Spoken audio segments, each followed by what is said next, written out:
Okay, we're back in then. Yes, Shane? We're live now, Chair, yes. All right, in that case, David, initially over to you.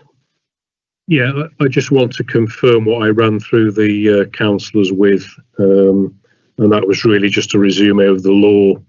It's an expedited hearing, and they've been asked to exercise their powers, which really are to either modify the conditions of the licence, exclude the sale of alcohol by retail from the licence, remove the designated premises supervisor, or to suspend the licence.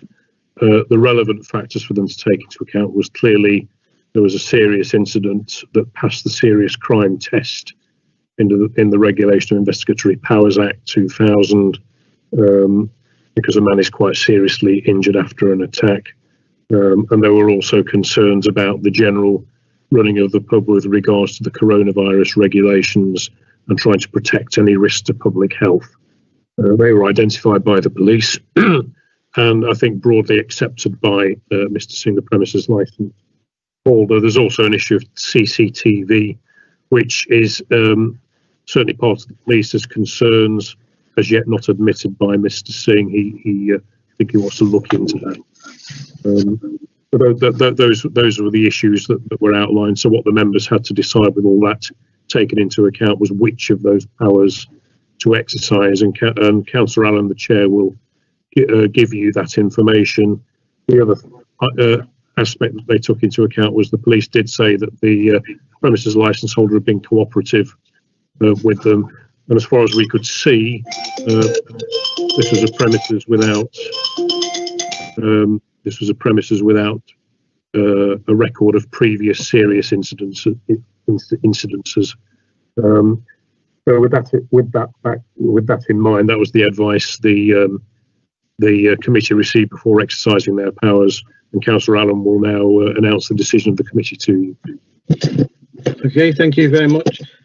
Because this is an expedited hearing, we are going to suspend the licence under the interim time, which is 28 days.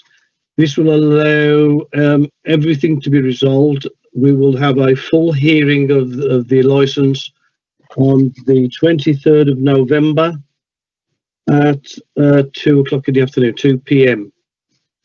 The others, we're most concerned not just with the seriousness of the attack, but the issues around the way the public house was being run during this COVID-19 pandemic that we've got. So what we would be looking to do when we have the full hearing would be to hear that everything is back in place, it's ready to go.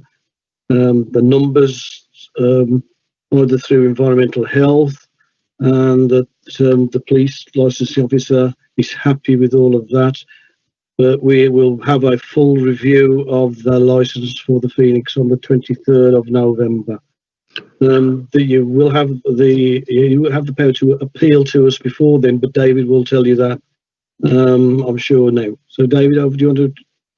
Yes, as you're aware, Mr. Singh, that this is an interim measure, so your full review, as you've heard, will now be on the 23rd of November.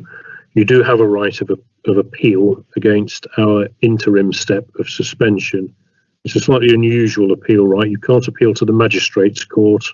What you can do is write to the council, and that will put us under an obligation to have another committee consider the interim steps within 48 hours of you letting us know that you want to appeal.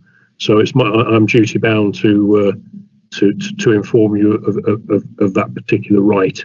Should nothing happen, then basically the interim step as applied, which is suspension, will remain in force until the 23rd of November, and it will remain in force then. What will happen then is that the full future of your licence will be considered on the 23rd of November, and I think you've heard certain representations or indications from the police as to how they would like to approach matters with you in between now and then.